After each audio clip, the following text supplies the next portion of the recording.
I'm not saying I'm going to rule the world or I'm going to change the world, but I guarantee that I will spark the brain that will change the world. And that's our job, is to spark somebody else watching us. We might not be the ones, but let's not be selfish, and because we're not going to change the world, let's not talk about how we should change it. I'm here to share a couple of poems with you here today, but before I do that, I also wanted to say a few words. A lot of us are hurting. Given everything that is going on, we're seeing all of these atrocities, all of these things, and it's obviously not good for our mental health.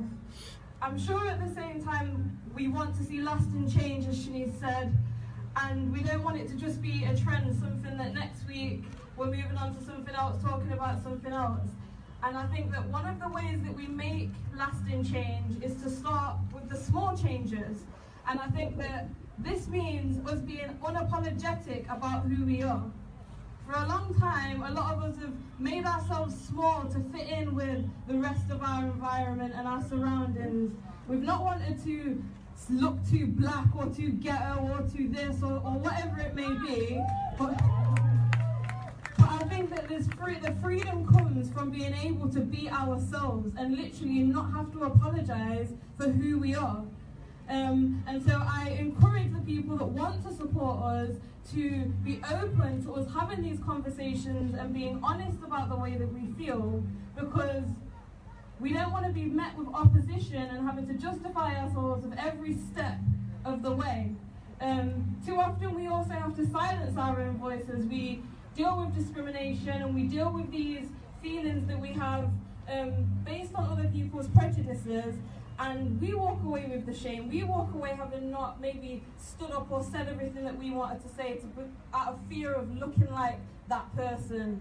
But at the same time, we have to start to stand up and advocate for ourselves. Because once we advocate for ourselves, we can then advocate for our friends and family. And once we advocate for our friends and family, it starts to go into the wider community. And before we know it, we're united. And so that's just the message that I wanted to share.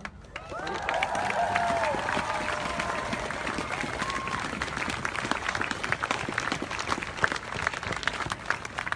the first poem that I've got is called Strength, and it's to say that we celebrate the greats and we celebrate all of these idols and we aspire to be, we're inspired by them. But in 100 years' time, who's going to look at us and say that we fought for the rights of that generation and we helped them to prosper? So this is called Strength. And say that we fought for the rights of that generation and we helped them to prosper. So this is called Strength. It wasn't just a seat. Sitting at the back of the bus stood for more than that. It ensured that we knew our place forever last. It reminded us that we would always have to take extra steps to arrive at the same position. Showed us we were part of this society, literally partitioned. Until Rosa parked herself from that seat and refused to be moved. She could no longer approve the abuse, decided to dispute in order to improve the conditions of our people. They disapproved. Came in suits and boots to accuse her in groups. They felt it was illegal for her to protest their evil. And even though it was peaceful, it was lethal to try and empower the people. But I wonder how she felt. Was she willful and determined, unafraid of the crosses stood burning? Was she scared, but overcame the fear to stand for truth, regardless of the strange fruit hanging from trees by noose? Irrespective of how she felt inside, she decided to take a stand. I can't imagine how much bravery that took to refuse such commands, such demands, going against their plans. I can't imagine, but I need to gather strength for the people, to speak up for the feeble, Because without me or you, there is no breakthrough. I know that I cannot change the world's views of what they deem to be acceptable, but I can refuse to be moved. Until the conditions of our people are improved instead of turning a blind eye to the truth. Yes. So which one Yes. will you choose? Thank you. Woo! Should we start chanting? Black lives matter! Black lives matter! Black lives matter! Black lives matter! Black lives matter! Black lives matter! No song. And on that note, Wait. as I said, we've been seeing all of this traumatic stuff all over our feeds in the name of awareness, but as black people, how does it make us feel to know that it's our people that we're seeing? If it was cats or dogs, we wouldn't be seeing any of this stuff on our news feeds all the time. So what does that show you about the trauma that we're enduring every time we go on Facebook, Instagram, all these things? So I just want to remind people to empower ourselves. And one of the demographic that I feel can feel like the most wanted is our black men.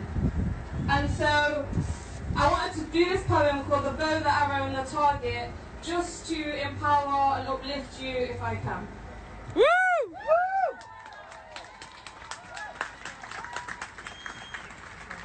I'm a live constant. If you let most tell it, you're supposed to be trash. From absent dads to unfaithful lads painting pictures of you as an incompetent man. Tarred with the same brush, making it impossible to mess up because everyone already expects a tarnished report. We've met men like you before, not knowing that the problem is that they actually haven't. And their outlook is imbalanced because they often find what they seek. And nice men are called weak, hardworking men are called broke if they're not dripping in Gucci or gold. And if you can't source the source, then the world can be lonely and cold, but I try to push my experiences aside to be present to the presence of your presence. To feel your essence, instead of burdening you with a life sentence, all because they animate you, debate and incarcerate you, alienate you, slate and berate you, because they clearly over and underestimate you. They know that they should celebrate you, equate you to the queendom that bore you, the strength that came before you, the ancestors that transcend time and space to be here for you. Then maybe your rage could find a way to annihilate in a way that you won't regret. Maybe you can regain a bounce in your step, knowing that your mind is locked and loaded, tongue ready to bust shots at anyone that cannot respect your being, cannot respect you seeing things through your eyes, setting straight the lies that have aided your demise. Because the truth will emancipate you, and things only get stolen when they have value, so know that you are swag. There's no need to go broke looking rich. Just take a look in the mirror and remember the royalty that exists within. Period. Woo!